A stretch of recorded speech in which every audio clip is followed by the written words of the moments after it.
what happened in this case is that Anthony Porter was convicted of a double homicide that occurred in 1982 in Washington Park. Subsequent to his conviction, he was sentenced to die. A couple of years after he was sent down to Joliet and put on death row, a couple of attorneys in Chicago attempted to throw the anti-death penalty playbook at Porter's case in an effort to get a retrial. It failed miserably.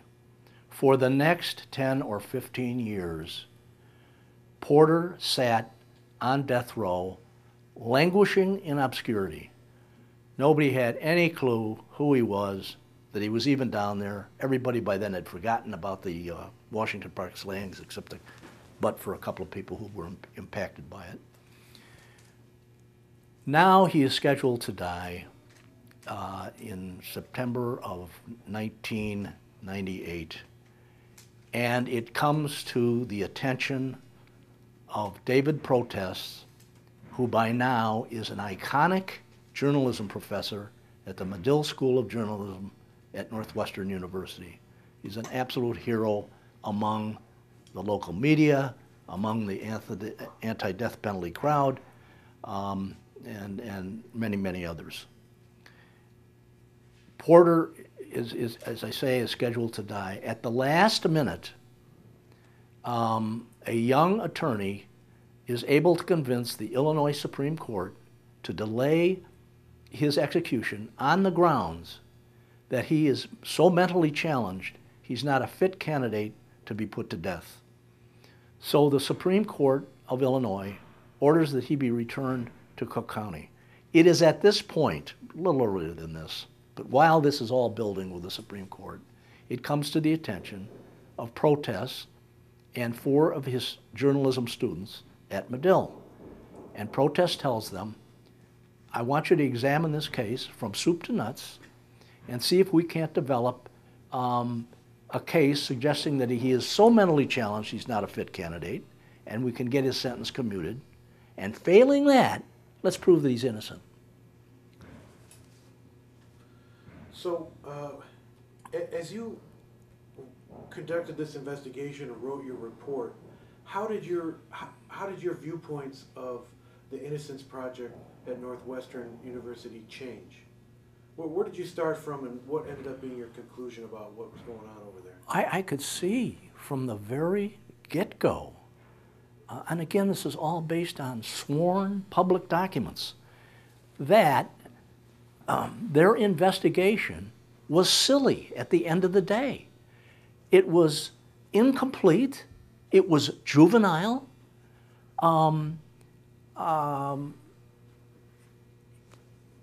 I don't know what else to tell you. Unprofessional.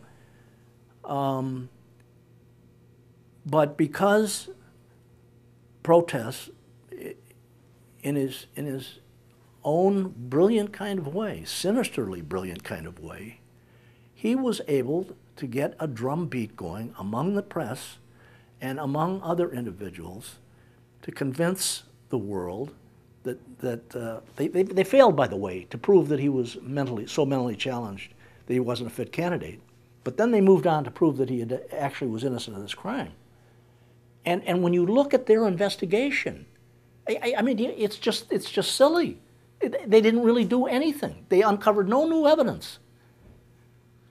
And then, if you ask the students, and I've seen their responses to these questions, if you ask them if they read any of these documents, they'll say no. Protest was asked that, and he acknowledged he never read the underlying record in the case. One thing you came across was the grand jury testimony in which the students started to believe that it was L. Story Simon, and then they admitted that they never went back and re-questioned the eyewitnesses. Can you describe that a little bit, coming across that? Listen, you know, all one has to do in order to understand this case is take a look at the grand jury proceedings that took place in February and March of 1999. Now let me just, a little background on that grand jury investigation. At that very period of time, the entire press, again, the public at large, are whipped into a frenzy as it slowly emerges through suggestions from Medill that perhaps Porter is innocent after all, and perhaps L. Story Simon, in fact, committed the crimes, which he did not do. Now, Dick Devine, then the Cook County State's Attorney, was a target of this hellish drumbeat of criticism that was coming out of the media. He called in a guy by the name of Tom Gaynor, a young assistant state's attorney at the time, and said, convene a grand jury and find out what in the hell is going on here. Find out who committed this double homicide. Was it L. Story Simon or was it Porter? So, with that charge from Devine, Gaynor calls 12 witnesses. They are two separate sets of 6 witnesses each. He calls the Medill people in, 6 of them, and he calls 6 original witnesses to the Washington Park homicides. The 6 witnesses who were in the pool the night of the shootings, one after another, walks into the grand jury, raises his hand to swear to tell the truth and nothing but the truth, and proceeds to explain how he was 2 feet from the victims and how he saw Porter pull out a gun, shoot the 2 dead, and flee from the park. One after another, these people swear to this.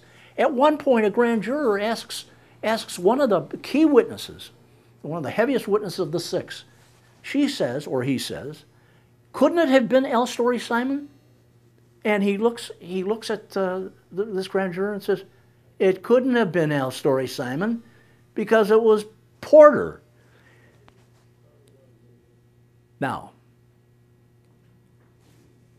at that point, Porter has been convicted twice. He was convicted at the underlying trial by a jury of his peers and sentenced to death.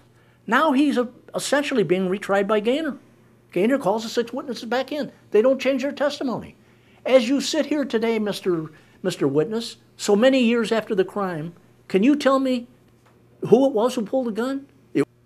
Each of these witnesses, 15 years after the shooting, march in, raise their hands to tell the truth, and say, Anthony Porter pulled the trigger and shot those 2 victims. I was in the pool. I saw it. More interesting than that, almost, is the next set of witnesses come in. The 6 associated in one fashion or another with Medill. There's Cialino, the private detective. There's Protes, the instructor, the professor, the iconic professor, and there are the 4 students. It is so bizarre to read their testimony. Do you know what Porter's alibi witness was at trial? No, why not? I never read the trial transcript. Are you aware that his alibi witness said that if ordered to murder somebody, he'd go get his gun and shoot somebody and kill him? No. Did you read any of the appellate work in the case? No. Now, you visited Tony Porter in Division I of Cook County Jail in 1999, did you not?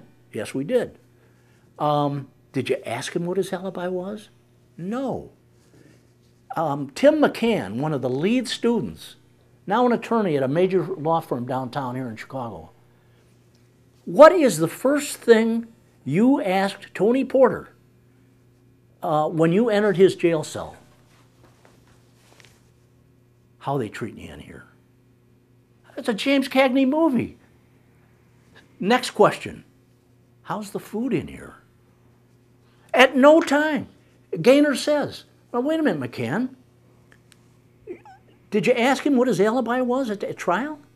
No. Did you ask him where he was the night of the murders? No. At one point, now this is where it gets really wacky.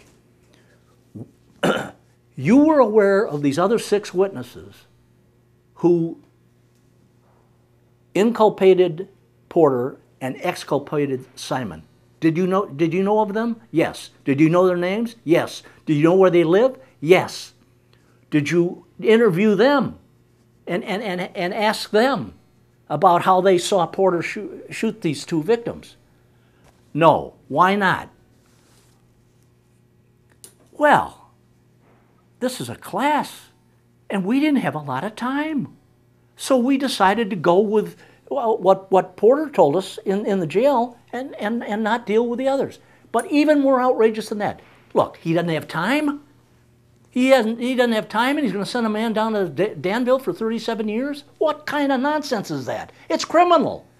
And worse than that, my favorite is Shawn Ambrust. She's now the head of the Mid-Atlantic Innocence Project out in Washington, D.C., an adjunct law professor at Georgetown. Were you aware of these 6? Yes. Did you locate them? No. Did you ask them? No. And then Gaynor says, the reason you didn't talk to them is because you knew they were going to give you answers that didn't fit with your theory that Porter pulled the trigger. And she says, yes.